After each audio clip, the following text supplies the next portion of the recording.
Hoy estamos aquí reunidos para hacer una actividad muy importante que programamos con mucho tiempo y que vamos a hablar básicamente sobre el tema de Argentina y economía. Pero previo a esto quería hacer algunas reflexiones. Anoche nos preguntábamos si debíamos posponer la actividad de hoy, dado lo que estaba pasando en Israel. Y amigos por Israel, hoy más que nunca estamos reunidos a pesar de la crítica situación que estamos viviendo, porque seguimos el eterno ejemplo de nuestro pueblo, que somos juntos, somos más. Como judíos, estemos donde estemos, Israel es la noticia que nos preocupa y nos une día a día, y más en este momento que nuestros enemigos se atrevieron a un avance de provocación y ataque de gran envergadura, y porque estamos preocupados por la vida de nuestros hermanos. Deseamos saber siempre más sobre la realidad de lo que acontece en Israel.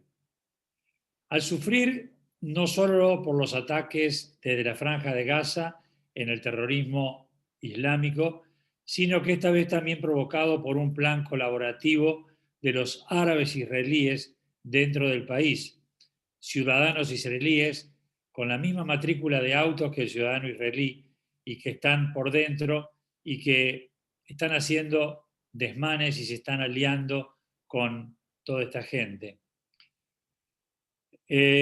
Nosotros hoy estamos juntos porque el pueblo judío no se detuvo ni se detendrá por nada. Y siempre, a pesar de todo, se unió para mantener el espíritu de lucha que siempre nos caracterizó a través de la historia. La búsqueda del saber, conocer, estudiar, informarse, investigar y agregar páginas a nuestra historia es nuestra única misión, que ha construido una cultura envidiable por toda la humanidad. También quisiera, en nombre de Amigos por Israel, condenar las palabras del embajador Solá, quien atribuyó la culpa prácticamente a la agresión inmensa que hicieron los soldados israelíes para detener los miles de misiles que mandaron la gente de Hamas y de la yihad islámica sobre la gente, los ciudadanos israelíes, los ciudadanos comunes, los ciudadanos civiles. Nos solidarizamos con nuestros hermanos de Israel y les quiero agradecer en este día tan especial. Gracias a todos por acompañarlos. Am Israel Jai, y que estemos bien. Ahora tengo el sumo placer de presentar al doctor Miguel Kigel. Es PhD del Columbia University, es director ejecutivo de CoView, consultor de instituciones multilaterales, profesor e investigador, autor del libro Las crisis económicas argentinas, una historia de ajustes y desajustes, en conjunto con Sebastián Kigel. El tema que abordará el doctor Kigel hoy es Argentina, desafíos de inflación, tipo de cambio, crecimiento y lecciones de la experiencia de Israel que puede tomar Argentina. Doctor Kigel, en nombre de Amigos por Israel, le agradezco por estar con nosotros. Muchísimas gracias.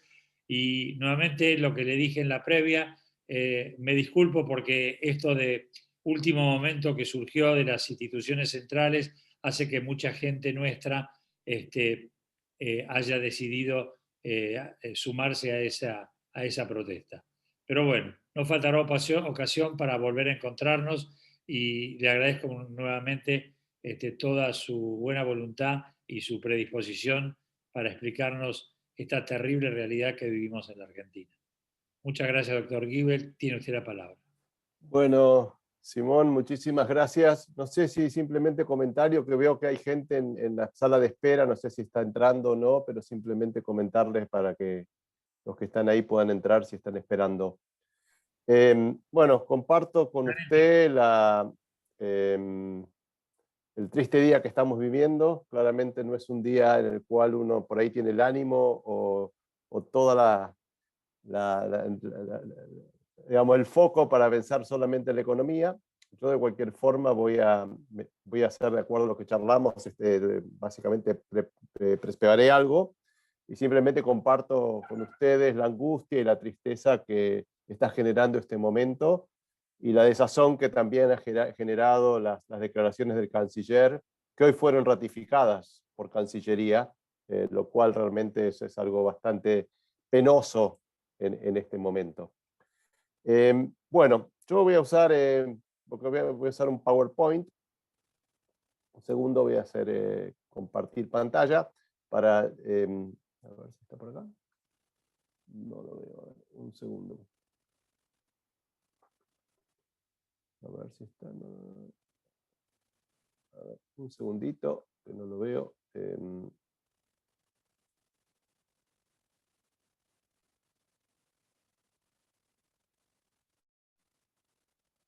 Los temas técnicos a veces pasan. Lo había probado antes, pero pensaba que estaba, pero no estaba. Ok, un segundo. Vamos a ponerlo ahora sí.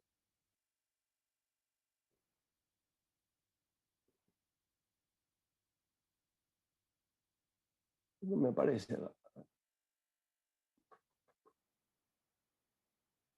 En el pie hay una barra que dice Share Screen. Sí, no, ya puse share screen, pero no la veo entre los que aparece. A ver, eso es lo que Tiene pasa. abierto el documento, doctor. Está abierto, pero no lo veo, ese es el problema. No sé qué pasa, es muy raro. Nunca me pasó algo así. Porque estoy todo el tiempo haciendo estas cosas yo, así que... Pero no lo veo, muy raro. Vamos a probar de vuelta, a ver. Porque está acá el documento. Ustedes no lo ven ahí el documento, seguro. No, no, no. No, tampoco vemos que haya compartido pantalla. Por eso no sé, compartí pantalla, pero no aparece por alguna razón.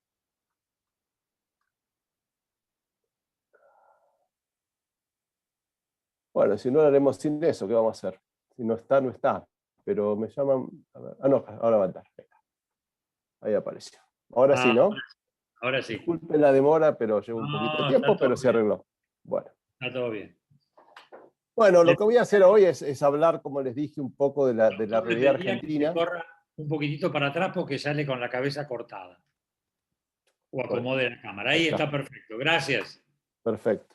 Bueno, lo que voy a hacer hoy es contarles un poco de la situación.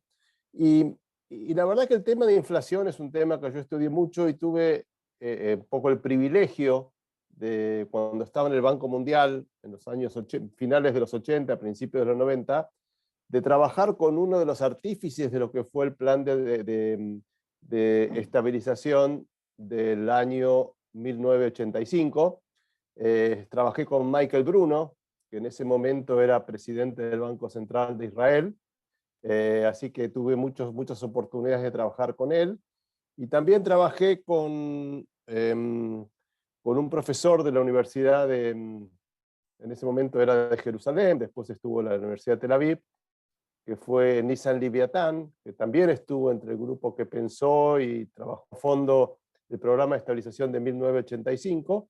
Y tuvimos la suerte, o yo tuve la suerte de escribir muchos trabajos con él. De hecho, escribimos unos 12 o 15 trabajos juntos, analizando estabilización en América Latina y estabilización en Israel. Y bueno, con el final lo que haré es algunas reflexiones de lo que fue ese plan en base a lo que conozco y la interacción que tuve con gente que lo vivió de adentro ese plan y con el cual tuve la suerte de compartir. Vamos a la Argentina. Primero creo que uno se deja llevar por la situación actual de la Argentina, que es una situación crítica. Claramente es una situación muy difícil, no hay ninguna duda de eso. Pero me parece importante entender de que lo que estamos viviendo es una más de las muchas crisis que vivió la Argentina. Creo que lo dijo Simón en su momento, lo hablamos un poco en la previa, cuando estábamos charlando la situación argentina, que Argentina, la verdad, cuando uno mira el producto, o sea, el ingreso per cápita de la población, del país, ha sido prácticamente un electrocardiograma con subas y bajas, y eso se remonta ya hacia los años 70, digamos, ¿no? Donde ha habido una gran volatilidad, hemos tenido muchas crisis, por ejemplo, como las que tuvimos en los años 80, que fue la crisis de la deuda hacia fines de, que empezó en el 82 después del default de México. Tuvimos la hiperinflación en el año 89-90. Tuvimos, bueno, una crisis muy chica fue el tequila, y tuvimos la crisis del 2001, que probablemente fue una de las peores crisis de la historia argentina. Y ahora vivimos uno más, con una fuerte caída. Fíjense cómo Argentina desde el año 2009 no para de caer prácticamente, con un pequeño rebote. Pero la situación que tenemos hoy no es solamente de ahora, yo creo que es básicamente una frustración, donde Argentina ha crecido muy, muy poco en lo que ha sido unos 40 años casi. O sea, 40 años, no digo estancamiento, pero casi. Prácticamente es un país que tuvo ciclos de crecimiento, como fue el ciclo, por ejemplo, los años 90, cuando Argentina adopta la convertibilidad, entre el 91 y el 98, creció mucho. Tuvimos otro ciclo de gran crecimiento, que fue entre el 2003 y el 2011, pero el resto de los periodos han sido periodos de muy, muy bajo crecimiento, realmente han sido decepcionantes, y es una deuda que tiene el país, o que tenemos todos, y es una grandes dilemas o incógnitas que hay en el mundo. ¿Por qué Argentina, digamos, la economía argentina, que tenía para ser una de las potencias del mundo, una economía como es Nueva Zelanda, Australia, Corea, hoy es un país, digamos, que ha perdido importancia en el conjunto de las naciones? A lo largo de la historia tuvimos muchas crisis. Yo escribí el libro justamente con Sebastián, que es mi hijo. Sí, mi hijo, trabajamos juntos en ese libro. Ahora él se ha movido de la economía a la educación, pero está estudiando educación. Pero, digamos, es un libro donde lo que hicimos fue básicamente recolectar muchas crisis de la economía argentina, desde algunas que han sido bastante suaves, como puede haber sido la crisis del tequila en el año 94, que básicamente no realmente fue una gran recesión, caída de bancos, pero no hubo devaluación y salió muy rápido Argentina. La crisis de Lima en el 2008, a crisis sí muy importantes, como han sido las crisis de la hiperinflación del año 89, la crisis de la deuda en el año 82, y por supuesto la crisis del 2001, que fue la más grande de la historia argentina, ¿no? Y apareció también la crisis actual, ¿no es cierto? La crisis del 2018, que al principio pareció ser una crisis no muy fuerte, pareció ser una crisis que fue un poco lo que le complicó la vida a Macri, pero empezó, como se acuerdan, las devaluaciones allá por abril del 2018, que siguieron después en agosto, y siguieron en agosto del año siguiente.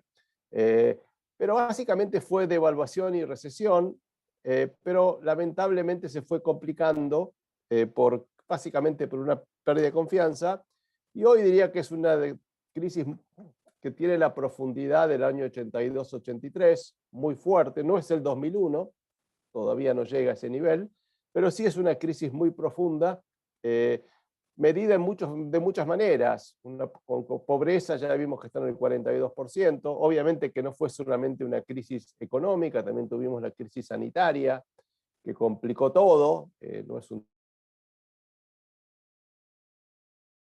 menor, digamos, no es lo mismo solamente con situaciones económicas, cuando también hay complicaciones que hacen que la gente se tenga que quedar en la calle, no consuma, y la economía esté parada. Pero claramente creo que el trasfondo y la razón por la cual ha sido tan más profunda que en otros países es claramente porque la Argentina, digamos, arrastra un problema importante, pero digamos, la crisis actual yo creo que no es tan fuerte como la del 2001, pero seguramente está segunda en la historia, digamos. 42% de pobreza, 13% de desempleo, tenemos inflación del 50% prácticamente, y un montón digamos, de factores que hacen que la situación sea difícil. No es nuevo para la Argentina todo esto. Déjenme pasar algunas cosas. Argentina, digamos, tiene una historia de inflación muy profunda, o sea, la inflación que tenemos ahora comparado con la historia, por ahí no parece tan grave. Nosotros hemos vivido muchos años de inflaciones de 3 dígitos, los 70, los 80 y principios de los 90. Vemos como ha habido inflaciones que en promedio, por ejemplo, 70, el promedio de inflación fue 136%. Hay toda una generación, de algunos estamos acá, que ha vivido estas inflaciones. Hay otras generaciones más jóvenes que no han visto estas cosas y por eso se sorprenden. Pero digamos, claramente la inflación ha sido una historia larga en nuestro país. Entonces venimos ya de un contexto de muchas crisis, un contexto de historia inflacionaria, una historia de defaults. Tuvimos defaults en los años 70, en el año 82, hacia fines de los 80, en el 2001. Esto prácticamente diría que nada es nuevo, y sin embargo cada crisis es un poco diferente y es distinta. O sea, hemos tenido muchas crisis en la Argentina, de deuda, de inflación, de pobreza, de cambiarias, de bancos. Yo diría, esta, digamos, no debería tomarnos tan por sorpresa por las tantas que hemos vivido. Sin embargo, es la que vivimos ahora y es la que nos duele. Es la que sentimos, la que vivimos en carne propia. Y como toda crisis, la que vivimos ahora siempre es la peor, digamos. Como cuando uno le duele la muela, digamos, tiene un dolor fuerte. La verdad que no es un consuelo que me haya dolido más hace 5 años, me duele ahora y quiero que me la saquen o que me calmen ese dolor. Bueno, esa es la situación que estamos viviendo hoy en la Argentina.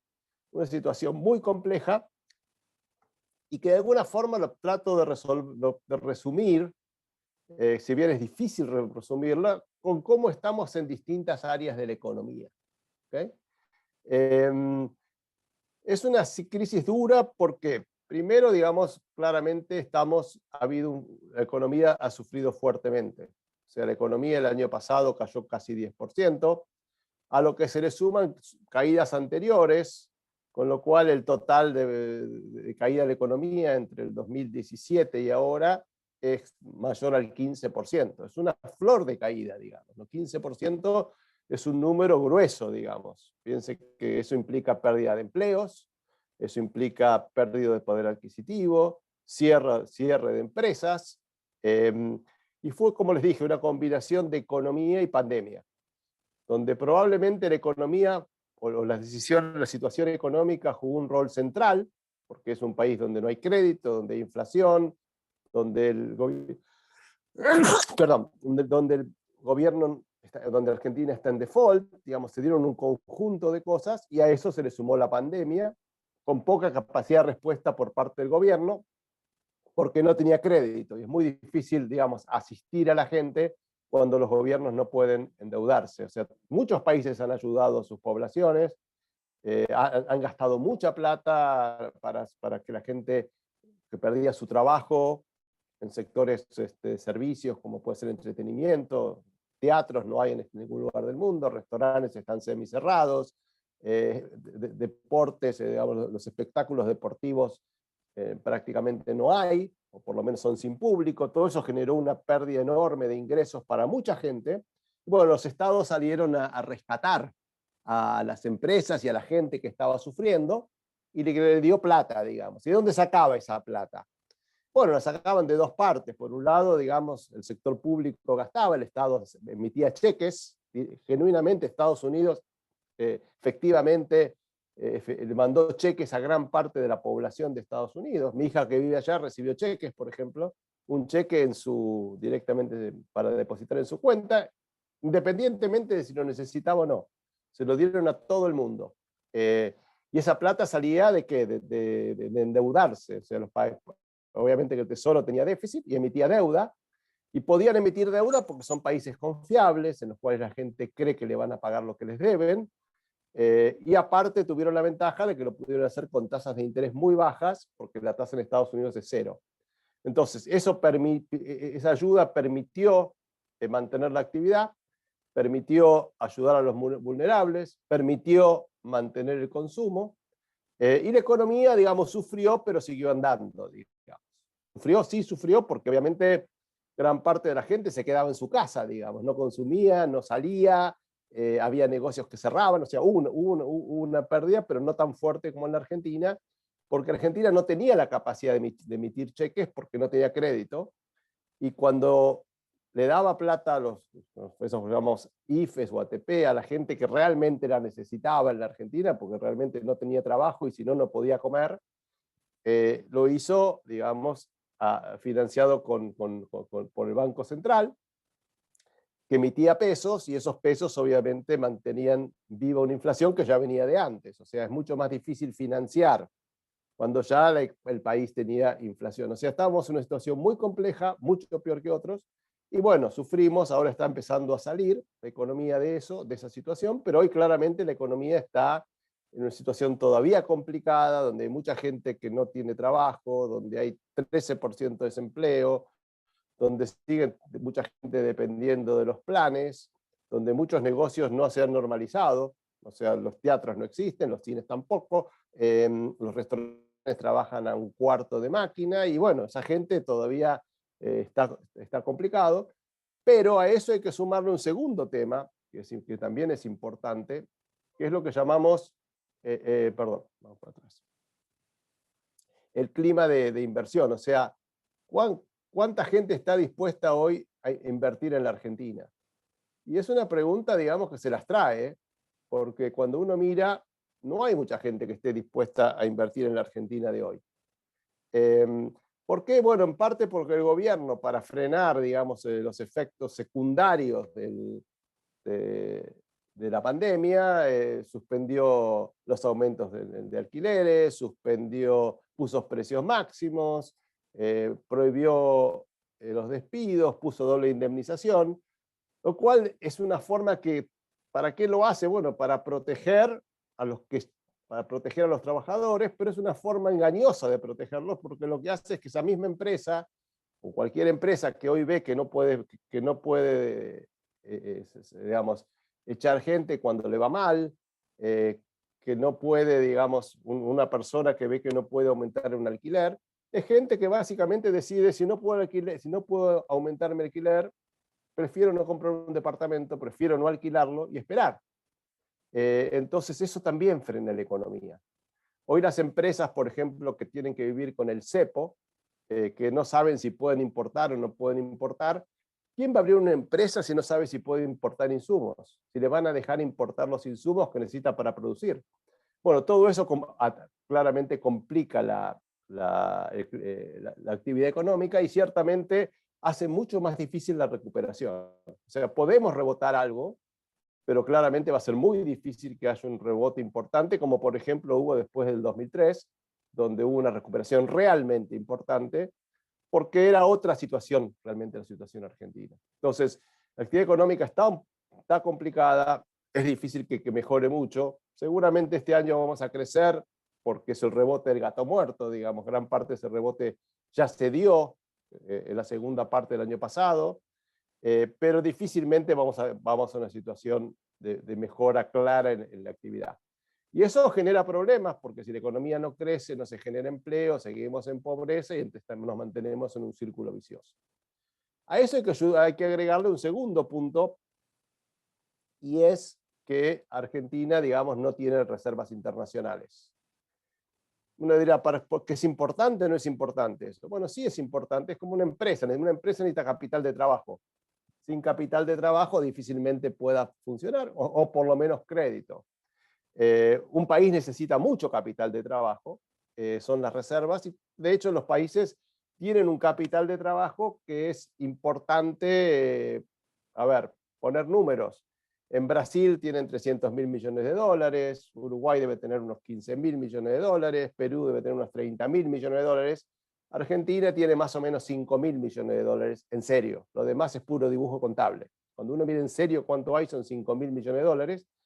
Para que Argentina esté como los otros países, necesitaría tener más o menos 40.000, 50.000 millones de dólares de reservas. No los tiene. Y como no los tiene, hay dos formas. La pregunta es a quién le doy y a quién no le doy las reservas. Y hay muchas formas de decidir eso. Generalmente en las economías normales se decide se pone un precio, digamos. El precio es de alguna forma el que determina cómo a través de eso se logra mantener un equilibrio para que las reservas no caigan. Ese precio es el tipo de cambio. La Argentina no quiere devaluar hoy, por razones que están relacionadas con la posibilidad de que eso genere inflación. Y entonces no tiene reservas para poder funcionar normalmente. No tiene reservas para que la gente importe, para que la gente pague sus deudas, no tiene reservas, no tiene dólares para eso, porque los dólares no alcanzan, para que la gente compre y viaje. Entonces, ¿qué hace? Pusieron el cepo. El cepo cambiario son la terminología antigua era los controles cambiarios, donde el Banco Central básicamente le dice a quién le vende y a quién no, en una forma obviamente bastante sujeta a arbitrariedad. Y decide que para el turismo no, para algunos insumos sí, para algunos bienes de capital sí, pero tienen que pagar cuando entre el bien y no lo pueden pagar antes, con lo cual, por ejemplo, es difícil pagar señas, y a veces eso complica la importación de los bienes de capital, y sin bienes de capital no aumenta la producción. Es una situación muy compleja, que claramente eso afecta al clima de inversión. ¿Por qué? Porque de nuevo, nadie va a traer plata si no se la puede llevar.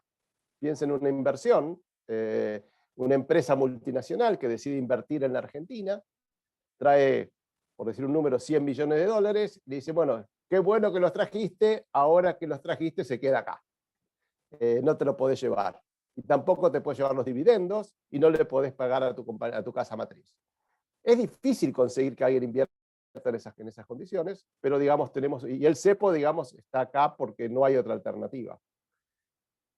A eso le sumamos una inflación, que ya lo mencionamos, una inflación muy alta, del orden del 50% anual, pues no importa si es 45 o 50, es un número muy alto en todos los casos, no va a ser el 29 que dice el gobierno, y que eso, digamos, y que está llevando a grandes redistribuciones de ingresos. Por ejemplo, los jubilados se están perdiendo, las empresas de servicios públicos se están perdiendo, probablemente las empresas hay sectores que pueden aumentar sus precios y están ganando. O sea, acá hay ganadores y perdedores, pero está claramente empeorando la distribución del ingreso. O sea, la inflación es un problema porque aquellos que tienen ingresos fijos, aquellos que viven del salario, se ven perjudicados año tras año en este proceso inflacionario, que es lo que el Estado usa para mejorar las cuentas fiscales.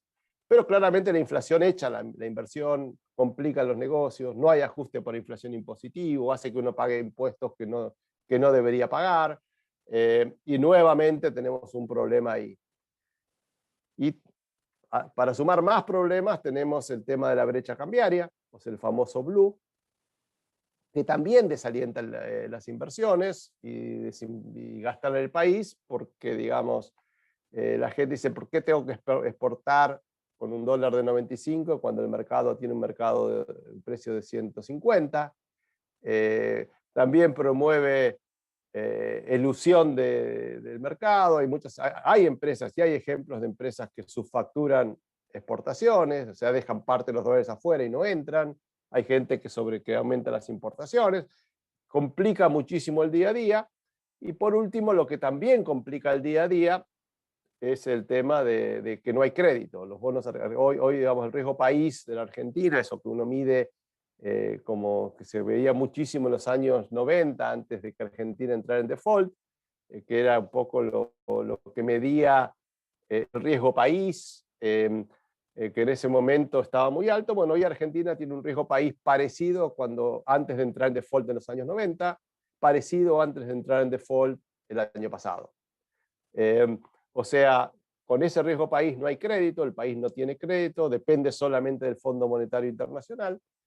O sea, lo que estoy transmitiendo acá es que hay una situación muy compleja, una economía muy compleja de manejar, una economía que necesita urgente encaminarse, una economía donde no hay crecimiento, donde hay inflación, donde no hay dólares, donde no hay crédito, una economía, digamos, donde realmente está en situación crítica, está en una crisis. Difícil decir si está en terapia intensiva o de terapia intermedia, probablemente está más cerca de terapia intensiva. No es la peor crisis de la historia, pero es una crisis muy fuerte, y de la cual trataremos de explicar cómo se puede empezar a salir. Dentro de toda esta situación compleja que tiene la Argentina, hay un elemento, digamos, que le está jugando a favor, que son las condiciones externas de alguna forma. Las condiciones externas, bueno, tenemos la pandemia que jugó en contra, pero las variables económicas que son importantes están jugando muy a favor. Primero, el precio de la soja. Como ustedes saben, Argentina es un exportador de commodities. Nos guste o no, y a pesar de todo lo que dice todo el mundo, Argentina, el 70%, casi el 70% de sus exportaciones son de commodities. Cuando digo commodities es soja, es maíz, es trigo, otro tipo de commodities agropecuarias, es carne, es oro, es cobre. O sea, es una mezcla de cosas y también algo de petróleo. Bueno, esos precios están volando. La soja, ustedes han visto que está arriba de $600 la tonelada. Con De la Rúa estaba a 160. Con Macri estaba a 320. Con Cristina estaban 640. Y con Cristina hasta ahora 600. ¿Okay? O sea que Cristina sabe cuándo gobernar, porque justo le toca con los precios muy altos. Y eso la verdad que es suerte. Claramente no es obra de ninguna decisión de política económica, son esos ciclos internacionales, sequía en Estados Unidos, menos inventarios, China vuelve a crecer, y hay un desequilibrio entre oferta y demanda la demanda empuja la soja a estos niveles. Probablemente puede subir un poco más, después caerá un poco y volverá a 500 o 450, pero son números muy buenos. Y de hecho, nosotros hemos calculado que con estos precios de las commodities, Argentina puede generar casi 12.000 millones de dólares más de exportaciones. ¿Okay? Eso es mucha plata. Piensen que Argentina tiene 5.000 millones de reservas. Piensen que las exportaciones en periodos normales hasta ahora, o lo que han sido estos años, han rondado los 50.000 millones de dólares. O sea, es un aumento de más del 20% en las exportaciones para un país que está hambriento de dólares. O sea, eso es suerte, ¿okay? Porque otra cosa no es, la cosecha no fue particularmente buena este año, pero los ingresos van a ser muy buenos por el precio internacional. Segundo tema es que seguimos teniendo tasas de interés en el mundo muy cercanas a cero. O sea, es un escenario soñado para alguien que trata de traer capital al país. Pero eso, digamos, no va a significar nada porque, digamos, la plata no va a venir a pesar de que la tasa está muy baja de interés. Y por último tenemos, bueno, Brasil está mejorando, y por último tenemos que este año el Fondo Monetario Internacional aumentó aumentó el capital. Aumentar el capital, a diferencia digamos, de otros lugares, no es que no hay un aporte, sino que básicamente de la nada crea 650.000 millones de dólares. ¿Okay? Es casi como una emisión de 650.000 millones de dólares, y a cada uno de los miembros le da una parte. ¿Okay? Y a Argentina le tocan 4.500 millones de dólares, lo cual es un número soñado, nadie lo esperaba. O sea, si uno la suma la soja más el fondo, Argentina este año tuvo un regalito inesperado de unos 17.000 millones de dólares. ¿Okay? Para un país que no tenía un dólar. Eso claramente le da mucho aire, mucho oxígeno al país, y claramente mejora su situación financiera. Ese es el contexto, es el escenario que estamos viviendo. Y lo que voy a empezar a discutir ahora es tratar de entender por qué estamos en cada una de esas cosas, cómo estamos y cómo se puede de alguna forma mejorar. Primero, el riesgo país. Argentina está acá arriba, digamos. Tiene el riesgo país más alto entre los países. A ver si podía poner puntero, que no sé por qué no lo estoy poniendo ahí.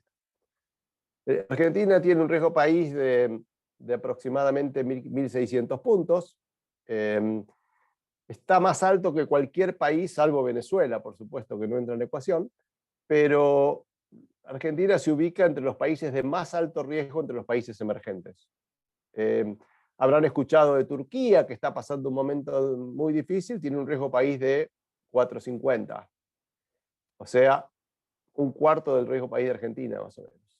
Habrán escuchado de Ucrania, que está ahí, que es un país que no sabe si va a ser un país, porque Rusia lo está por invadir en cualquier momento, y no sabe qué porcentaje de su territorio va a perder. Su riesgo país está a un tercio del riesgo de Argentina, menos alrededor de 600 puntos. Ustedes habrán visto Brasil, por ejemplo, nuestro vecino, que está pasando un momento difícil, con Lula viniendo, la crisis de la pandemia, está con 220 puntos. O sea, claramente estamos en una situación terrible. Argentina, mientras siga así, no tiene crédito. Si no tiene crédito, no puede generar dólares, más que estos de la soja que se van a ir rápido. Con lo cual está con un problema importante. ¿Cómo se baja el riesgo país? El riesgo país es básicamente dos cosas: solvencia y confianza. O sea, Argentina tiene que ser un país solvente. Argentina no está lejos de ser solvente, no tiene más deuda que otros países, no tiene un déficit fiscal más alto que otros países, tiene alto, pero no es más alto. Lo que no hay es confianza. No hay confianza porque básicamente nosotros rompemos los contratos todo el tiempo. No está claro que Argentina esté dispuesto a hacer los esfuerzos como para pagarle al mundo, ni al fondo, ni a los privados. Y las señales que damos es: no podemos pagar, necesitamos 20 años, que realmente no ayudan a la confianza, y no tenemos reservas y ponemos un cepo. O sea, claramente Argentina podría revertir esto, y esto es básicamente un tema de dar confianza al mundo. Alberto Fernández está ahora en Europa tratando de renegociar algunos de estos préstamos. No son con el sector privado, es con el Club de París y eventualmente con el Fondo Monetario Internacional. La pregunta es a lo que me estaba preguntando hoy, él va a Francia, va a España, va a Portugal, va a Italia, va a Alemania, y la pregunta que le van a hacer todos es: bueno, nosotros te damos tiempo, el Club de París te va a dar tiempo para pagar, arreglar con el fondo, pero te va a dar tiempo para pagar, pero decime, yo te ayudo, ¿vos cómo me ayudás a mis empresas que están operando en tu país? ¿Qué les vas a seguir controlando precios? ¿Les vas a seguir les vas a seguir diciendo que no sean rentables? España tiene dos bancos en la Argentina, el BBVA y el Santander. Yo me imagino que Sánchez le había preguntado qué vas a hacer para que los bancos no se fundan en la Argentina. Y ese tipo de cosas no las conocemos, pero claramente nadie regala nada. Si nosotros vamos a pedirle al mundo que nos refinancie el Club de París, si le vamos a pedir que el fondo nos dé un préstamo, tenemos que estar dispuestos a de alguna forma cambiar los modos, por lo menos, y empezar a pensar la economía de otra manera. Segundo tema es las reservas, que como vimos están por el piso. Las reservas, estas son las reservas verdaderas de Argentina. La línea azul es la que publica el Banco Central, que tienen un montón de cosas ahí adentro que no son reservas. Por ejemplo, tiene 20.000 millones de un swap con China, que es básicamente un contrato que Argentina le da pesos a China y China nos da yuanes. Y esos yuanes no los hemos podido usar ni siquiera para comprar las vacunas de Sinopharm. O sea, ¿cómo puedo ponerlo en reserva si no lo puedo usar ni siquiera para pagarle a China? Bueno, eso es lo que tenemos acá, o sea que claramente hay un problema de reservas. Y las reservas, para realmente aumentarlas, creo que lo que hace falta es, de nuevo, confianza. O sea, dar señales para que la gente traiga capitales a la Argentina, para que las empresas argentinas que invierten se puedan endeudar afuera, porque realmente para aumentar las reservas rápido, de 5.000 millones a 40.000 millones, no se puede hacer con la soja no alcanza, hace falta mucho más. Para poder pagarle el año que viene al fondo 18.000 millones de dólares, hace falta más que la soja, hace falta confianza, y eso es lo que Argentina hoy no puede generar. Tercer punto, como dije, es la inflación. Este es un tema más complejo de resolver. Acá vemos como la inflación no es un tema de este año. Yo creo que la inflación se ha venido enquistando en el país a lo largo después de los 90. En los 90 no hubo inflación. La inflación fue subiendo, fue más o menos 8% hasta el 2007, después subió un escalón más cerca al 20, después más 30, y ahora estamos en un escalón entre 45 y 50. Yo creo que este va a ser el cuarto año consecutivo en el cual vamos a tener inflación más o menos en los niveles de 48, entre 45 y 50. El año pasado fue 36, pero es un poco mentirosa porque tuvimos la pandemia, pero cuando uno toma la tendencia, incluso cómo cómo fue creciendo a lo largo del año, esa inflación también fue 50. Frenar la inflación no es un tema sencillo, es un tema muy complejo. Macri, el gobierno de Macri claramente subestimó la dificultad de frenar la inflación porque tiene problemas técnicos, que es emisión monetaria, y tiene problemas políticos, y es como implica, digamos, en cada sector las medidas que uno va tomando para frenar la inflación. Por ejemplo, en general, frenar la inflación implica una tasa de interés más alta, y eso claramente le pega a muchos sectores de la economía que dependen del crédito bancario.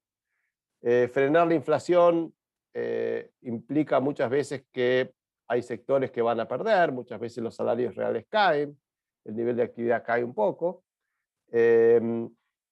Implica, digamos, que el déficit fiscal hay que achicarlo, con lo cual el sector público muchas veces no lo quiere hacer porque hay muchas vacas sagradas que no se quieren cortar. Implica, y aparte, digamos, hay un tema que se llama inercia inflacionaria, que es como la economía, como, después lo voy a hablar cuando lleguemos a Israel, un poquito cómo se hizo allá, que está relacionado con, digamos, con el hecho de que, digamos, la inflación no es un fenómeno que cambia de un día para otro, porque tiene muchos elementos que vienen del pasado y muchos que vienen del futuro. Cuando hablo del pasado, les doy un ejemplo. El año pasado las escuelas no subieron, digamos, en lo que ha sido educación, la suba fue muy baja porque estaban cerradas, las escuelas no podían subir la matrícula. Este año que volvió la presencialidad, de alguna forma lo compensaron. Y este año, por ejemplo, las escuelas subieron más o menos un 45% entre marzo y abril. No es que subieron este mes, subieron lo que no habían subido todo el año pasado. Lo mismo pasa con las tarifas, lo mismo pasa con muchos sectores que el año pasado no pudieron ajustar el precio y lo ajustan ahora. Lo mismo con los salarios, digamos. Los salarios, cuando llega el momento de renegociar, muchos sindicatos lo que dicen es, bueno, ¿cuánto fue la inflación del año pasado? Dámelo porque no quiero perder poder adquisitivo. Y eso va manteniendo la inflación viva. Entonces hay un tema político muy complejo, que es cómo de alguna forma se sincroniza todo ese proceso de suba de precios para que el pasado no sea una tormenta y que en el futuro, digamos, se pueda bajar la inflación. Pero claramente acá hay un problema. Yo no espero una caída brusca de la inflación, yo lo que deseo es que no suba mucho este año y que el año que viene podamos tener una baja, pero piensen que el año que viene es un año de no elecciones, los años intermedios entre elecciones son años de ajuste en general, cuando los gobiernos suben tarifas, suben el tipo de cambio y aprovechan, digamos, para reacomodar los precios que no pudieron en el año electoral. O sea, la discusión de las tarifas del año que viene va a ser bestial, mucho peor que este año, o sea que el año que viene es difícil pensar que esa inflación pueda caer mucho y después veremos en el 2023. Por último, la actividad económica, vemos cómo está viniendo. Este año va a crecer mucho la economía, pero ojo, no hay que engañarse, no es un crecimiento genuino, es básicamente un rebote, como ven ahí, de lo que fue el año pasado. Una parte grande simplemente que muchos negocios que cerraron, que no tenían actividad el año pasado, están empezando a trabajar. Y aparte, ese rebote ya empezó, digamos, a mediados del año pasado. Y por un tema estadístico, digamos, eso lo captura recién el número de 2021. O sea que el número del 2021 en realidad no va a ser el crecimiento del 2021, va a ser una mezcla del crecimiento de la segunda parte del 2020 y del 2021. De cualquier forma, este año la economía va a crecer. Bueno, veamos el futuro, o qué se puede esperar. ¿Podemos esperar que esta economía vuelva al crecimiento? A ver, yo creo que el crecimiento de largo plazo en la Argentina es todo un desafío. No hemos crecido en 40 años, en parte porque no hemos podido tener disciplina fiscal en 40 años, en parte porque no hemos podido mantener reglas de juego, que básicamente vamos en un péndulo que pasa de políticas pro mercado a políticas de fuerte intervencionismo del Estado. En los últimos años, los 90 fueron años de promercado, los 2000, casi todo el periodo hasta que sube Macri, fueron de fuerte intervencionismo del Estado. Macri estuvo solamente 4 años, pero fue promercado, tenemos otra vez fuerte intervencionismo. no sé, o sea, la gente que apostó con Macri, por ejemplo, y dijo, bueno, yo ahora creo en el país, invierto en el país. Después llegó el gobierno de Fernández y cambió muchas de las reglas que se habían fijado antes, cambió los impuestos, cambió la posibilidad de importar, cambió la posibilidad de mandar, puso, en vez cambió las tarifas, y en vez de creer en mecanismos de mercado para bajar la inflación, piensa en controles de precios y en apretar a las empresas. En vez de decir que la inflación es un fenómeno monetario, dice que la inflación es culpa de los empresarios. Bueno, es muy difícil cuando un empresario ve que le cambian las reglas de esa forma, o cuando se ponen impuestos que lleva a muchos de los empresarios más importantes del país a irse del país, a irse a Uruguay o España. Ese tipo esos cambios, digamos, lo que generan es poca credibilidad en el país. Con lo cual, el primer problema que yo veo para el crecimiento a largo plazo de Argentina es: necesitamos que haya un modelo de país, que no depende del gobierno actual, ni del peronismo, ni de Cambiemos. Tiene que ser, de alguna forma, un acuerdo mínimo para que el país mejore. De lo contrario, es muy difícil ser optimista, porque hoy en día tenemos una pobreza muy fuerte, como dije, 42% y subiendo, más del 50% de los chicos son pobres, y muchos indigentes. Los empresarios están desanimados. Hoy leía un artículo que decía que nadie compra departamentos y los desarrolladores tampoco empiezan a hacer nuevos proyectos. Eh, y eso tiene que ver con que no se sabe. Acá se puede poner de un día a otro un impuesto y nadie dice nada, digamos. Si de repente te sacan 20%, 5% de tu capital, y sin que la justicia pueda hacer nada, sin que nadie pueda hacer nada. Creo que eso es central para, digamos, como central para que esto se dé vuelta. Ahora bien, habiendo dicho que todavía hay problemas de largo plazo por resolver, yo creo que en el corto plazo se puede mejorar mucho la situación actual y empezar a encaminar el país. ¿Okay? Y para encaminar el país, un tema central es confianza, como dije antes. Y esa confianza puede venir con un programa con el fondo. Ahora estamos, ustedes saben, el ministro y el presidente están negociando con el Club de París, que es un club raro, digamos, no es como el Paris Saint-Germain, es un club que funciona distinto, digamos.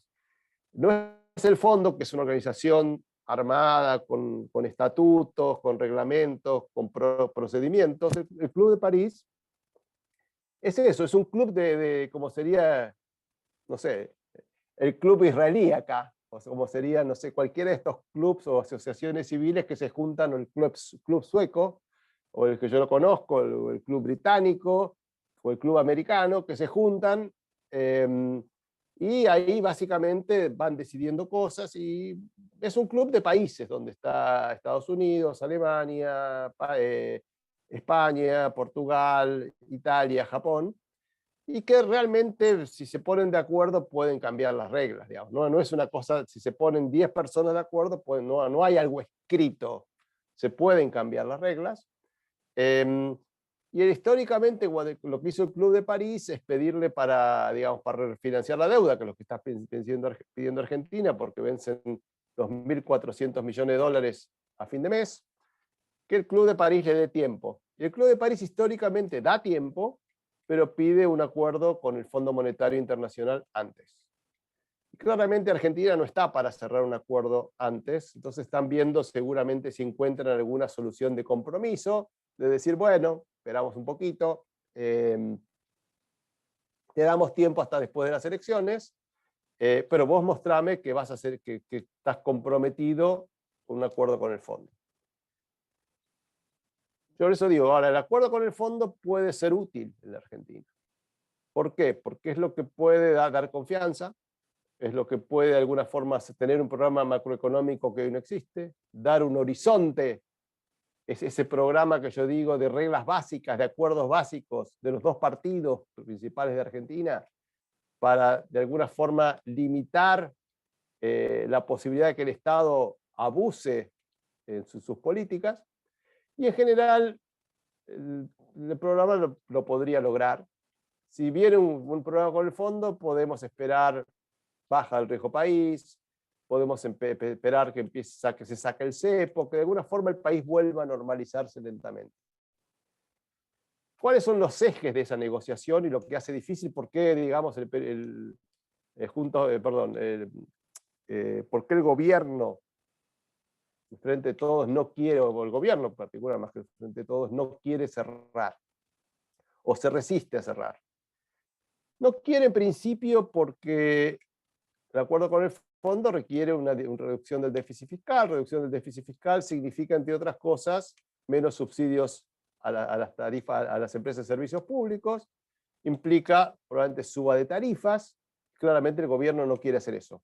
Entonces, esa es una discusión.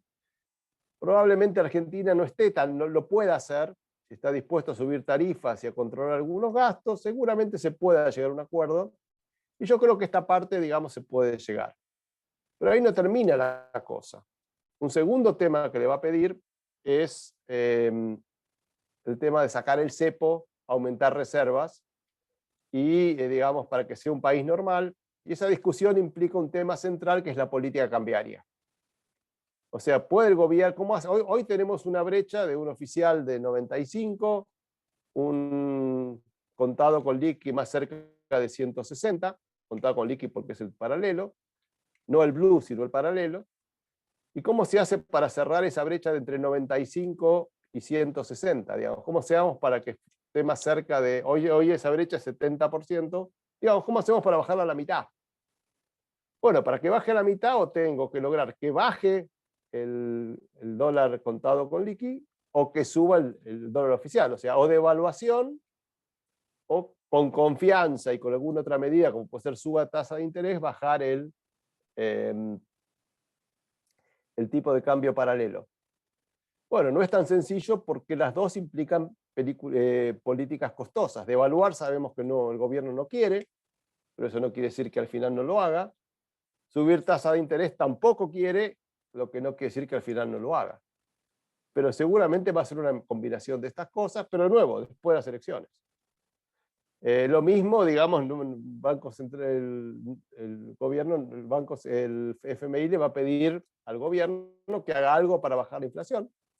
Eso no es fácil, por una de las cosas que le va a pedir seguro es que el Banco Central no financia el Tesoro. Si el Banco Central no financia el déficit fiscal, ¿cómo lo financia el gobierno? Y bueno, tendrá que emitir deuda, pero hoy nadie le compra la deuda. Poco en pesos y nada en dólares, con lo cual va a tener que hacer un esfuerzo para mejorar la credibilidad. Y por último, le va a pedir también que saque muchas de las restricciones que mencioné que complican la inversión, porque si no hay inversión el país no crece, y si no crece no va a poder pagarle al Fondo Monetario Internacional. Entonces yo creo que el programa con el fondo tiene la posibilidad de hacer un programa económico. Si ese programa cuenta con el apoyo de ambos partidos, como quiere el Fondo Monetario Internacional, pienso que puede tener más credibilidad, que sea simplemente para que no vuelvan a decir, no lo vuelvan a acusar al fondo de que financió un partido político, tiene que ser con consenso, y también puede cambiar la dinámica y empezar a generar credibilidad del mundo financiero para que haya financiamiento y de las empresas para que haya inversión, que eso es lo que necesita Argentina. Entonces, para mí el fondo es como la esperanza. ¿Puede cambiar todo? No va a cambiar todo, pero puede mejorar mucho la situación actual. Déjeme terminar con uno de los desafíos que es el tema inflacionario. Y para eso les muestro lo que fue la inflación en Israel. Fíjense cómo fue subiendo la inflación en Israel. Esta es la inflación de Israel de los años 70 hasta ahora. Fue subiendo constantemente en los 70. Eso fue periodo de déficit fiscal, de expansión. Hubo shocks petroleros, la inflación subió en el mundo, pero en Estados Unidos subió al 12%, en Israel subió al 450%. En el 1985, Israel hace un programa de estabilización, que fue este que comenté. Shimon Peres era el ministro de Economía, Michael Bruno era el presidente del Banco Central. Se arma todo un grupo, se habla con el Tesoro americano. Stanley Fischer, que después fue presidente del Banco Central de Israel, en ese momento fue negociador de parte de Estados Unidos para negociar el programa. Y se hizo un programa de estabilización que tuvo básicamente tres partes. Una primera parte fue básicamente reducción del déficit fiscal. O sea, se hizo lo que a Argentina se le está pidiendo, es un presupuesto balanceado, muy fuerte. A Israel tenía una tradición muy fuerte de déficit fiscal y ahí se cortó. Segundo tema, para financiar el plan de estabilización, ahora le estamos pidiendo al Fondo Monetario, en ese momento el Tesoro americano puso, no me acuerdo una cifra, pero fue una cifra importante para poder financiar la estabilización de Israel. Y el tercer tema que hubo fue un acuerdo de precios, salarios, tipo de cambio. ¿Okay? Parecido a lo que se hizo en el año 85 en el Plan Austral en la Argentina, donde se fijó el tipo de cambio y hubo un acuerdo de empresas y de la Histadrut, o sea, de los trabajadores, por un tiempo no subir precios, no devaluar y no subir salarios. Bueno, todo eso logró una desinflación muy rápida. Fíjense cómo se desploma la inflación, cae de 450 a niveles más cercanos a 10, 12, y después siguió cayendo. Fue un plan que en economía lo conocemos como plan heterodoxo. ¿Por qué decimos plan heterodoxo? Porque tenía un componente ortodoxo, que es el ajuste fiscal y monetario, y tenía un componente heterodoxo de políticas de ingresos, que son los acuerdos de precios, salarios, tarifas y tipo de cambio. Y la verdad que funcionó muy bien. Creo que la combinación de las dos cosas, más un compromiso muy fuerte de todos los sectores en la economía israelí de apoyar el plan, ayudaron, pero claramente había un convencimiento de que Israel tenía que bajar la inflación. Pero fue realmente milagrosa, básicamente de un día para el otro bajó de 450% anual a 12 y después prácticamente a cero, donde está hoy, o está en niveles de niveles muy bajos. Bueno, poco ya voy a terminar y no sé si habrá alguna pregunta por ahí. Lo que traté de decirles en este rato es, Argentina está en una situación difícil, pero básicamente es una decisión de los argentinos dar la vuelta o no. No es fácil, requiere una fuerte voluntad política. Yo creo que desde el punto de vista económico, así creo que los científicos están en la Argentina que pueden ayudar. Esta idea de gobierno de los científicos, siempre que llamen a los científicos correctos, ¿no? No llamen a los brujos. Pero básicamente está la posibilidad de corregir la economía argentina. No es fácil porque requiere un acuerdo político muy fuerte. Requiere de un consenso, de un convencimiento de que Argentina no puede seguir así, de que Argentina lleva ya más de 40 años de frustraciones, casi medio siglo, y que si queremos que la economía le vaya bien, tiene que cambiar. Que el camino de Venezuela claramente nos lleva a un nivel más abajo, que no hay soluciones fáciles, que no hay un manual tan sencillo que nos pueda guiar de cómo salir de todo esto. Creo que requiere de mucha pragmatismo. Creo que el tema de ser de no ser pragmático en esta situación puede ser costoso, como de alguna forma le costó a Macri, por ser más ideológico y no tener la flexibilidad para ir a acomodar las situaciones. Se puede. Si me preguntan a mí, yo creo que no va a ser fácil, pero digamos, es un tema, yo diría, que requiere una decisión política muy fuerte y requiere, obviamente, también del grupo de técnico que lo apoye muy a fondo. Países, Argentina ha salido otras veces, pero me parece que en este caso lo que, digamos, para salir la parte técnica está más o menos clara, lo que está más difícil es la situación política. Paro acá y no sé, Simón, si cómo querés seguir. Y tenemos algunas preguntas. Doctor Kigel, lo primero que quería pedirle es si usted nos podría definir exactamente qué es la inflación, por qué se produce y en cuánto influye la excesiva emisión monetaria, para tomar A ver, como conceptos. a ver, la inflación, lo que dicen los economistas, es un aumento permanente y generalizado en los niveles de precios. Permanente porque se mantiene a lo largo del tiempo, y generalizado porque se dan todos los productos, digamos. No es la carne, no son las tarifas, son todos los productos de la economía. Es difícil explicar a veces por qué algunos países, por ejemplo, tienen inflación del 2%, otros del 30% y otros del 50%. Son distintos procesos y algunos tienen hiperinflaciones, como la tuvimos nosotros, y también tuvimos inflaciones de 3 dígitos. Yo creo, digamos, desde un punto de vista puramente, si quieren, formal, sí, la inflación sube porque tiene que haber aumento de la cantidad de dinero. O sea, si un banco central se frena la emisión monetaria, la inflación para también. Lo que pasa es que no para inmediatamente y muchas veces la sociedad no aguanta un freno monetario fuerte cuando empezamos como Argentina. Un ejemplo les doy con Macri.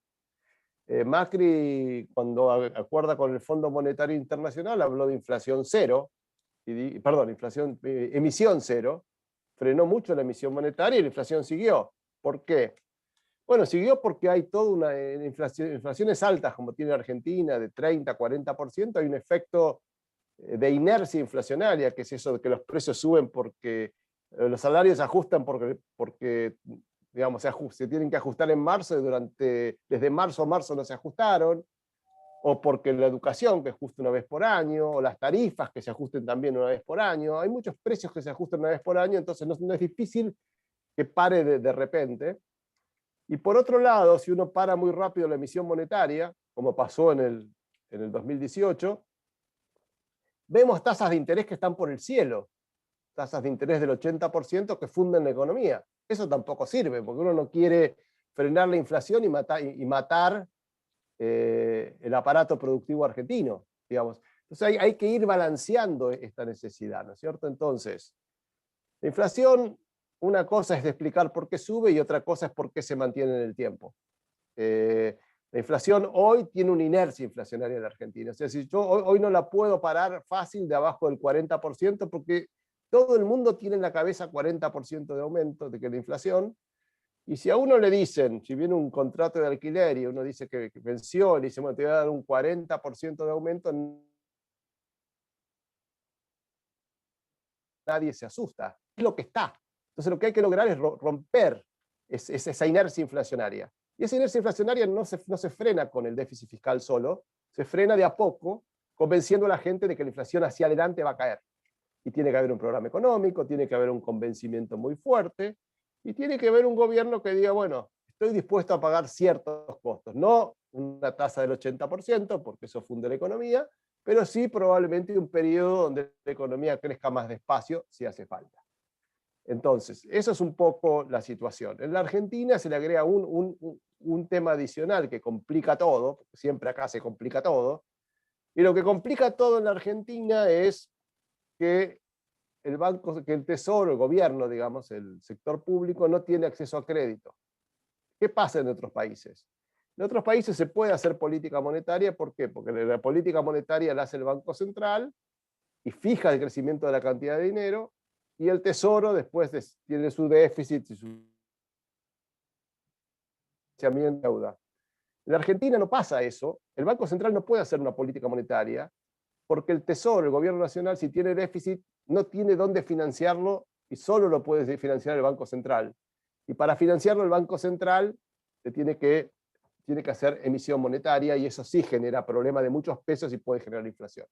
Entonces, hoy en la Argentina, primero hay que resolver el déficit. Si no resolvemos el déficit, no vamos a poder resolver la inflación.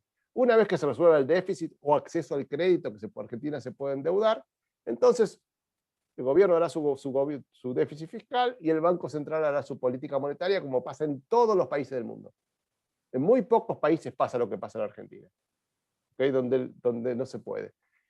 Y frenar la inflación va a ser un proceso lento. O sea, no hay que esperar milagros, creo que va a llevar tiempo, hay que cambiar un poco, hay que primero lograr ajustar un poco los precios para que la gente, digamos, más o menos no haya muchos precios muy atrasados, ni el dólar, ni las tarifas, ni los alquileres, ni lo que quede. Y a partir de ahí sí se va a poder empezar a bajar con un programa pensado a largo plazo. Pero no esperemos milagros ahí, ¿eh? Es una caída muy lenta, lo que deberíamos esperar, pero se puede, obviamente que se puede. Ahora, habitualmente nosotros escuchamos del gobierno actual que dice que los culpables de la inflación son los empresarios, los comerciantes, los que llaman formadores de precios. ¿Cuán real hay de eso? Yo creo que es totalmente incorrecto esa visión. Porque acá lo que tenemos, ¿cuál es el problema? Tomemos cualquier empresa, Danone. Danone produce yogures acá, produce yogures en Brasil, en Francia y en Estados Unidos. ¿Por qué acá lo sube 50%, en Estados Unidos 2%, en Francia 1% y en Brasil 4%? Es la misma empresa, los mismos decisores de precios. ¿Por qué se comportan distintos? Porque la economía es distinta. Porque en todos lados lo que ellos tratan de mantener es el margen de rentabilidad. Obviamente que las empresas están para ganar plata, no están para perder plata. Eso lo tenemos que tener claro y lo tenemos que aceptar. Entonces, ¿qué le pasa a una empresa cualquiera? Dice, bueno, me subió la mano de obra, me subió el transporte, me subió el tipo de cambio, yo tengo que subir el precio. Y en un lado lo subo 2 y en otro lado lo sube 50. Ahora, es cierto que las empresas suben los precios, pero no lo suben caprichosamente. Lo suben de acuerdo a la realidad económica del país, digamos, ¿no? O sea, los precios en una economía como de mercado, como Argentina, como Estados Unidos, como a cualquier economía que uno conoce, latinoamericana, se fijan de alguna forma por oferta y demanda, pero no es instantáneo. A ver, no es lo mismo el precio de un yogur que el precio de la soja. El precio de la soja sube, o el precio del plástico, digamos, en el mundo de los químicos, o el precio del petróleo. El petróleo sube por oferta y demanda instantáneo, o sea, en un momento se acuerdan que el precio fue negativo de los futuros del futuro del petróleo. ¿Por qué era negativo? ¿Por qué es positivo? ¿Por qué es lo que es? Y bueno, porque es un precio que en un momento determinado equilibra oferta y demanda.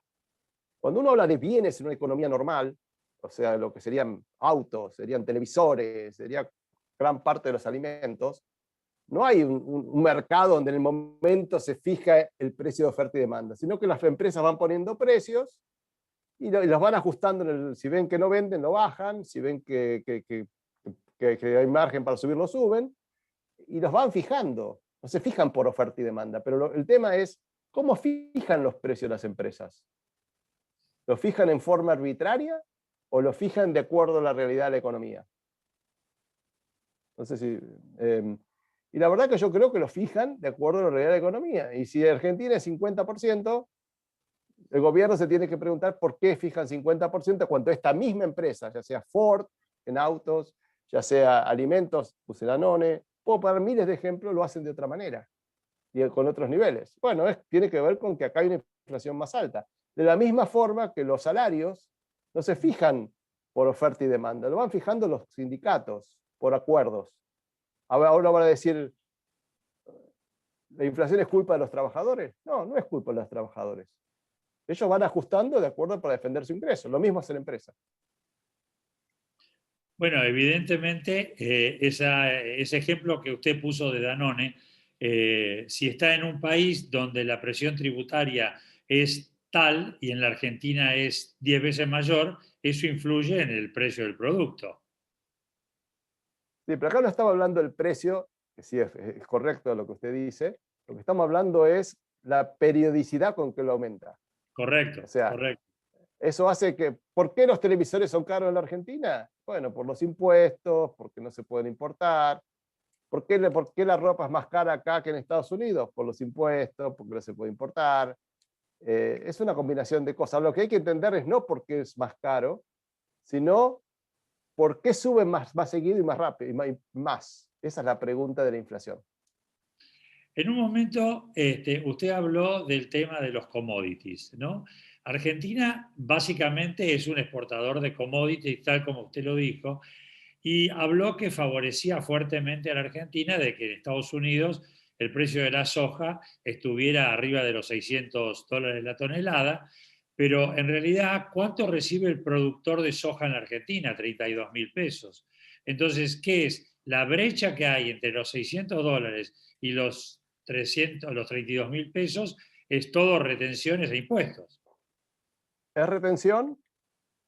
Es cierto. Bueno, acá aparte, bueno, acá todo el tema impositivo, lo curioso es que Argentina castiga la soja y Argentina sigue exportando soja como loco. O sea, exporta digamos, a su vaca no sagrada, sino la de huevo, a la gallina de los huevos de oro. La trata quiere que haya menos gallinas de huevos de oro, con huevos de oro. ¿Y por qué hace eso? Porque resulta fácil recaudar. Y hay un tema en su momento que parecía, digamos, en su momento había una lógica. Las retenciones se inventaron con la carne y el trigo. Lo que se hacía, se les cobraba cuando se devaluaba para que no hubiera tanto suba de precios en los alimentos, se le ponía una retención. ¿Okay? Eso viene de los años 60 en la Argentina, no es nuevo, ¿no? Generalmente se ponía después de una devaluación. Eso ya no es más, porque la verdad que en la Argentina, ¿quién consume oro? ¿Cuántos de ustedes comen soja, digamos? ¿Cuántas sojas se consume en Argentina? Nada, va toda China la soja. Básicamente, entonces, no es un tema de afectar el costo de los alimentos, es un costo de sacarle plata a los productores. Y lo hacen así porque es fácil y porque a pesar de todo el productor sigue produciendo. Ahora, no es solamente los impuestos, también es el tipo de cambio, porque si uno mira, el productor dice, si yo quisiera exportar con el dólar de 150 y termino exportando con un dólar de 60. O sea, no es solamente la retención, es mucho más que eso. Ahora, hagamos un paralelo de lo mismo que pasaba en los años 80 en Israel. También era productor, exportador de este tipo de productos, de commodities. ¿En cuánto influyó la reconversión de Israel de un país exportador de productos con valor agregado y tecnológico? Bueno, yo creo que Israel ya tiene ese mucho capital humano. O sea, el nivel de los científicos de Israel no es nuevo, siempre tuvo científicos de primera línea. Si no era el tema en ese momento en tecnología, era en medicina, era en un montón de, siempre fue líder en exportación. Por ahí no exportaba tanto eso, pero siempre era líder a nivel mundial. Cuando viene la ola de las famosas .com en los años 90, fines de los 90, los principios de los 2000, bueno, Israel tenía todo para subirse a la ola, digamos. Estaba todo preparado, tenía una tabla de surf para subirse a esa ola espectacular que hubo. Y bueno, tenía la gente, tenía las universidades, puso plata, invirtió bien, y por suerte ya había arreglado la economía, digamos. Ya la economía era una economía estable, con inflación baja, con lo cual la economía no era un problema. Pudieron utilizar todo ese know-how, esa creatividad, esa ciencia. Ese sí que fue el gobierno, los científicos. Esos eran científicos en serio. No como acá que hay, digamos, que hay científicos muy buenos, pero somos pocos, o son pocos, y muchos se van. Allá están, se quedan, y mantienen las raíces con Israel. Y eso sirvió para atraer un montón de empresas. Acá, fíjense que los los famosos unicornios, las empresas que son exitosas en la Argentina, la más conocida es Mercado Libre, obviamente, pero hay otras. Está Autos, que ahora que se vendió en 6.000 millones de dólares ahora. Hay muchos, está Globant, hay muchos, están los unicornios. ¿Qué pasa con los unicornios en Argentina? Los compran y se los llevan. No se quedan acá. Entonces yo creo que Israel le dio todas las facilidades para que la gente se quede. Le dio ayuda financiera, le dio fondos de inversión, le dio estabilidad de precios, le consiguió capital barato, y entonces aprovechó todo eso. El plan de estabilización no generó el crecimiento. Lo que hizo el plan de estabilización, que fue muy importante, creó las condiciones para que si alguien quería invertir, invirtiera y le fuera bien. Y eso es lo que no hay en la Argentina.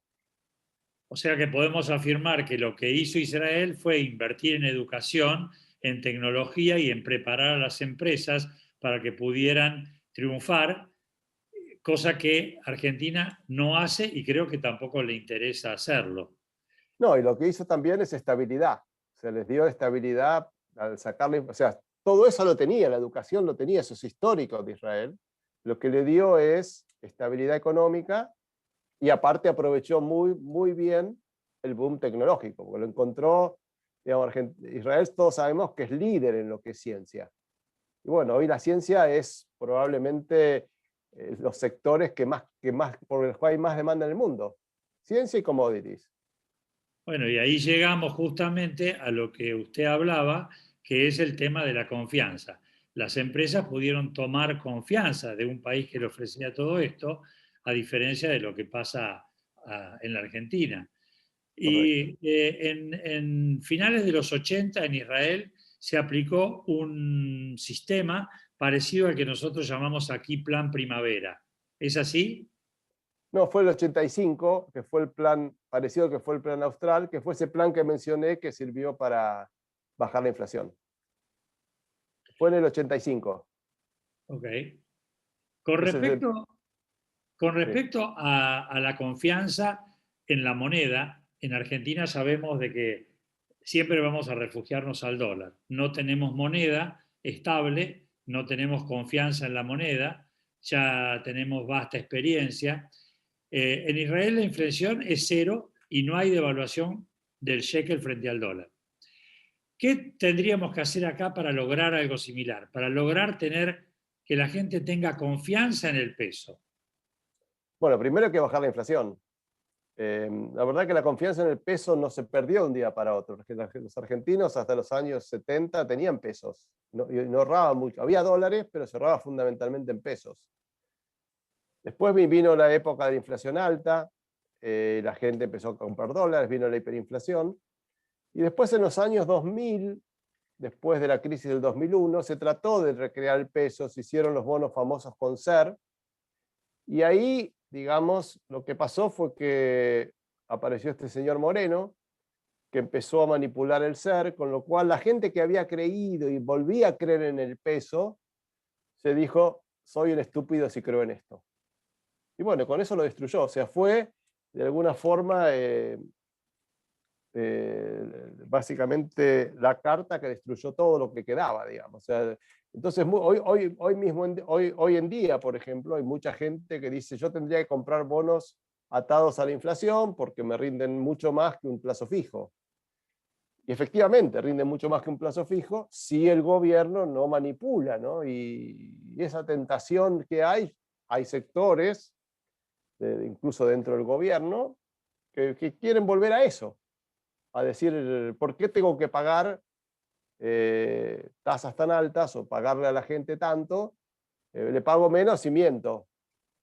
Lo que pasa es que en el camino, digamos, cada vez más se va perdiendo, la gente cada vez va a querer menos pesos, digamos, ¿no? Entonces yo creo que es una mezcla de estabilidad de precios y falta incluso de credibilidad en lo que son el peso incluso indexado, que sería una forma que la gente ahorraría y de esa forma mantendría el poder adquisitivo de la moneda. O sea, ¿qué mejor que tener un instrumento que me asegure como mínimo, probablemente más, pero como mínimo, que yo puedo comprar, que puedo mantener el valor de mis ahorros? Es muy difícil mantener el valor de los ahorros. Incluso en Estados Unidos las tasas son muy bajas también, o sea, uno pierde contra la inflación del dólar. Este instrumento me permitiría a mí ahorrar, ayudar a que la gente ahorre para cuando se jubile. Si ahorra, hay más pesos en la economía y le pueden prestar a las empresas. Pero, pero acá no hay conciencia de largo plazo. Acá se gobierna pensando en mañana, como hoy están gobernando pensando en las elecciones de noviembre. Y después Dios proveerá. ¿Y usted cree que hay algún sistema o alguna forma de estimular a que los argentinos traigan los fondos que tienen en el exterior? Porque Yo, ya después del último blanqueo y lo que pasó, cada vez la gente tiene menos confianza, ¿no? hoy en día le diría que no. Con Macri parecía que podían. Los que lo trajeron con Macri se arrepienten. Hace falta una nueva generación más o menos para que vuelva la plata. Otra cosa, ¿cómo mediría la relación deuda-PBI? Tomando en cuenta que el PBI es una suma de No puedo creerlo pesos aquí, ¿no? convertida a dólares, pero ¿a cuál dólar? ¿Se debería utilizar para calcular esto el dólar oficial o el dólar libre? Y depende para qué, digamos, para qué lo quieres calcular. Si uno quiere ver cuántos dólares, si uno se quiere ir del país y quiere saber cuántos dólares cuántos dólares se tiene, lo tiene que hacer en libre. Si uno es exportador, lo hace con el dólar oficial, digamos. Depende para qué, digamos. Para el mundo financiero, el único dólar que existe es el libre, que es el que uno puede comprar.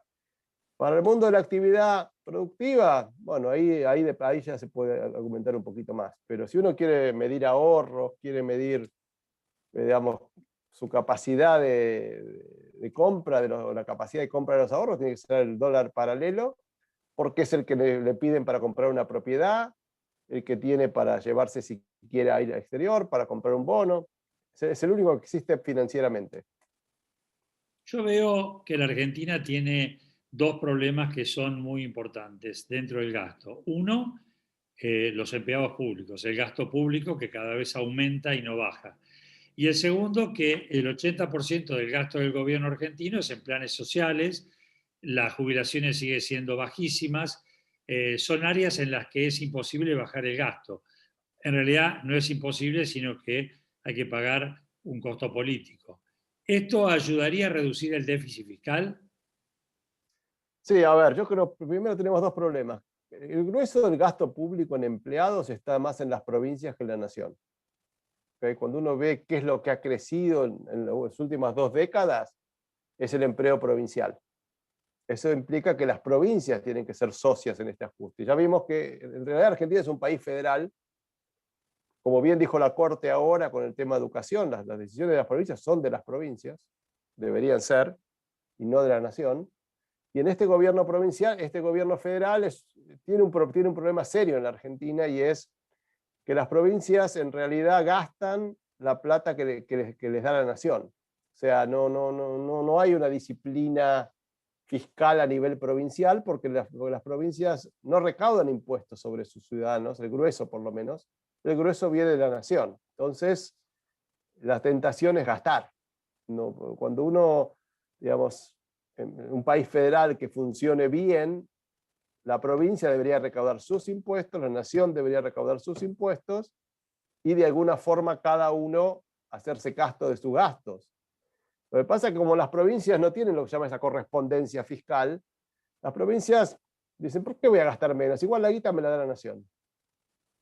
Entonces el primer punto que hay que hacer es arreglar el tema este de correspondencia entre ingresos y gastos. O sea, que las provincias se hagan responsables de sus impuestos y le cobren a la gente que está en la provincia para mantener el nivel de gastos. El segundo tema, digamos, o sea, que ese es un problema. Hoy las provincias no tienen mucho déficit fiscal, la verdad que las provincias están bastante bien fiscalmente, pero tienen un nivel de impuestos posibles con ingresos brutos, sellos, no sé cuántos impuestos más hay que son imposibles. El primer problema es arreglar eso, es un problema estructural que tiene que ver con el federalismo, con lo cual no sé si tiene solución, le soy sincero, porque no sé cómo se soluciona eso, cómo se va al Congreso y se resuelve este tema. En cuanto al gasto, yo creo que lo que hace falta, lo que necesita Argentina, obviamente que el gasto social es muy difícil recortarlo en una crisis. Lo que hay que hacer es ser muy responsable en, cuando venga la próxima expansión, no aumentarlo, digamos, porque acá el gasto público se aumenta cuando hay crisis porque hay que proteger a los pobres, y se aumenta en las bonanzas porque hay plata. O sea, nunca se baja. Yo creo que hay un tema de responsabilidad, y creo que realmente pasa mucho no tanto por el gasto social, que seguramente hay para cortar, pero no es donde más duele. Yo creo que el tema de los subsidios económicos es un tema importante, ¿no? Y obviamente que tenemos, obviamente ahora, un gasto de emergencia que cuando pase la pandemia se debería recortar. Yo creo que Argentina, incluso en el gobierno anterior, no estaba lejos del equilibrio fiscal con el gobierno de Macri. De hecho, estábamos bastante cerca. Con la pandemia se fue, y yo creo que se puede volver a donde estábamos antes. Una pregunta más. ¿Por qué los mecanismos de mercado han llevado a la concentración de la riqueza y al aumento de la pobreza, no solo en Argentina, sino también en Latinoamérica? No, yo sé, esto está pasando en el mundo. O sea, uno ve una concentración del ingreso muy importante. La verdad que no tengo una buena explicación de por qué está pasando eso. La verdad que uno puede ver, hay una parte buena en todo esto, y es que básicamente el piso está subiendo para todos, digamos. En los últimos, antes de la pandemia, pero en los últimos 20 años pre-pandemia, se redujo muchísimo la pobreza en el mundo. O sea, el piso subió. Lo que pasa es que la parte de arriba también subió. No tengo muy claro por qué, creo que es un tema bastante, se debate bastante. Puede tener que ver con la concentración del capitalismo, con el tema de Internet que hizo millonarios a muchos.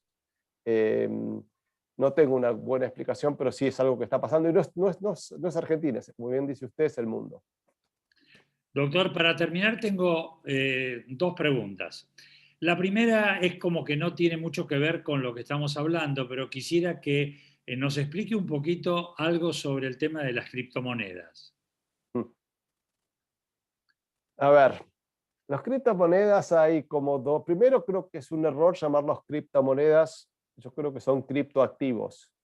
O sea, se parecen más al oro, se parece más a una acción que lo que es al dólar o a la libra esterlina o al peso. Al peso no es una moneda, pero vamos a hacer su comportamiento es mucho más volátil. En ese sentido, yo no lo llamo una moneda, lo llamo un activo. Son activos virtuales, efectivamente, que se pueden usar para pagar algunos bienes, pero no es uno lo compra como compra un dólar para pagar, lo usa más que nada como para tener y ver si eso sube de precio.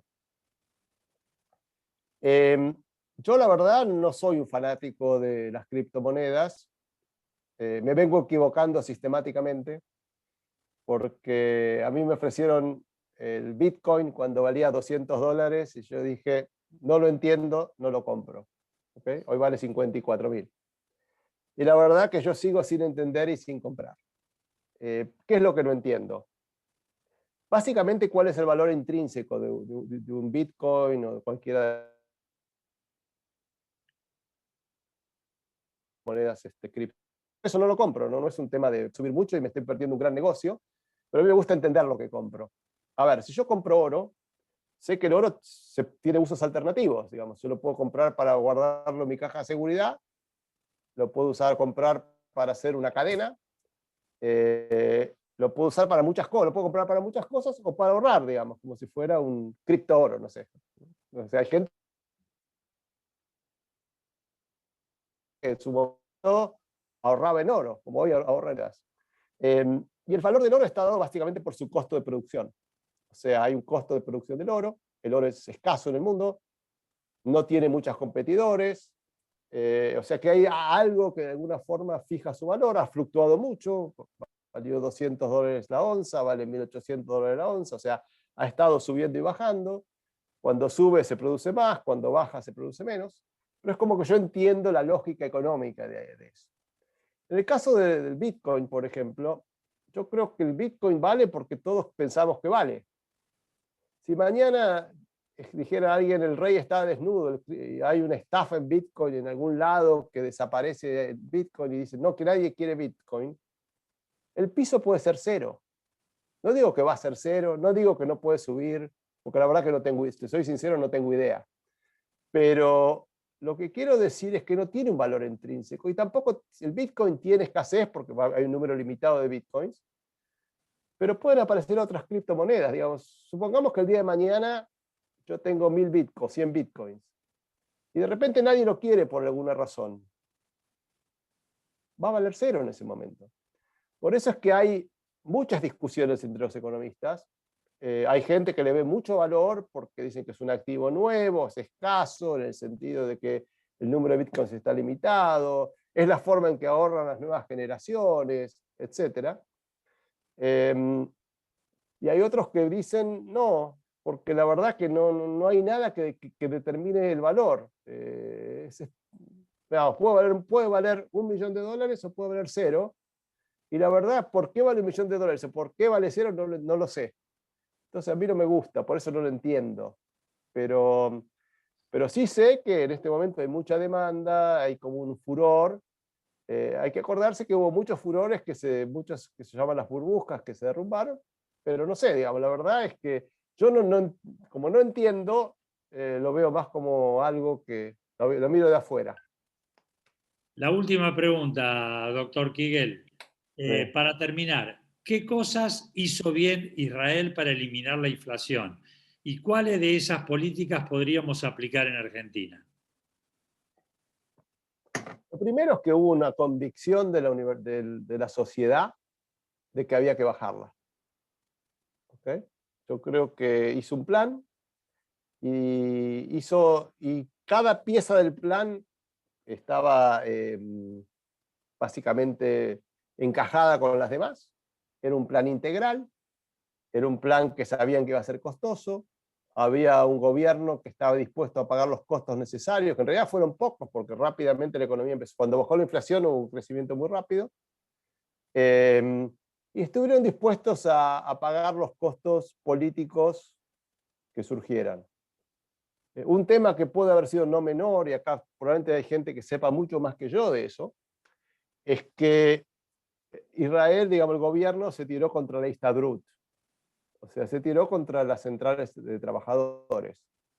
Abrió la economía, de alguna forma rompió los esquemas corporativos que muchas veces complican las peleas contra la inflación. ¿Okay? Básicamente fue eso, no fue mucho más. O sea, un plan pensado con apoyo internacional, apoyo del Tesoro, con plata, consistente, preparada por gente técnica, con mucho apoyo político, y funcionó.